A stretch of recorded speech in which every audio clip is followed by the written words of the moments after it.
Alright mga idol, ito yung ating ka-riders, no? Yung pumasok doon sa may NLEX, South Luzon Expressway mga idol, no? Ayan. Trip niya lang pumasok sa expressway daw mga idol. Ni kuya. Pero alam niya naman siguro na mababa yung CC ng kanyang motor, no? Pero talagang sinubukan niya pa rin dito sa expressway, no?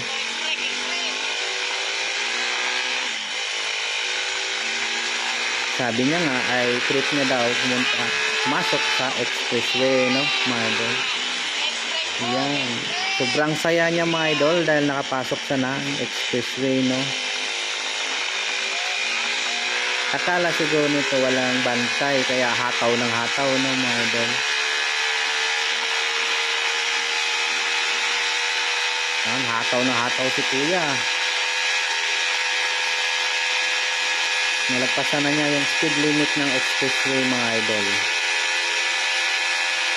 Sobrang tuloy ng motor na yan. Pero ang sagad ng riders na yan ay 160, no? Ang sagad niyan.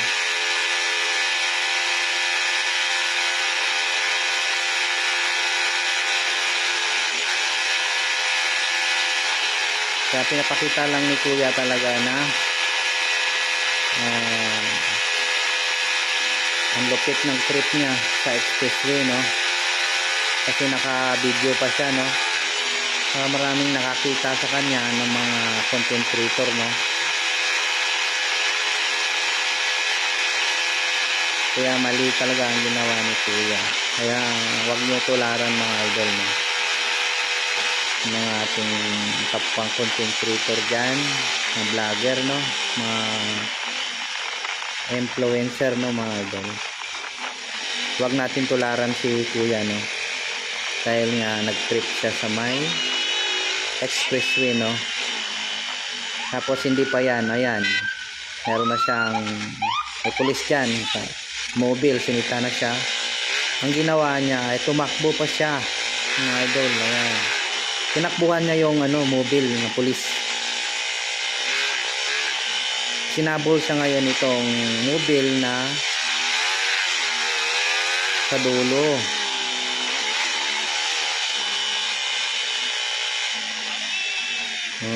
Panis daw mga idol.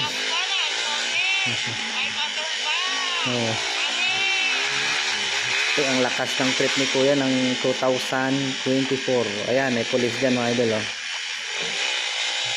Pero wala, inunahan niya yan. Mga nagpasikat talaga si idol, no? Yan lang ang mga idol, ha. Huwag tularan si kuya, no, na nag-trip sa expressway, no, sa inlet, sa South Luzon Expressway.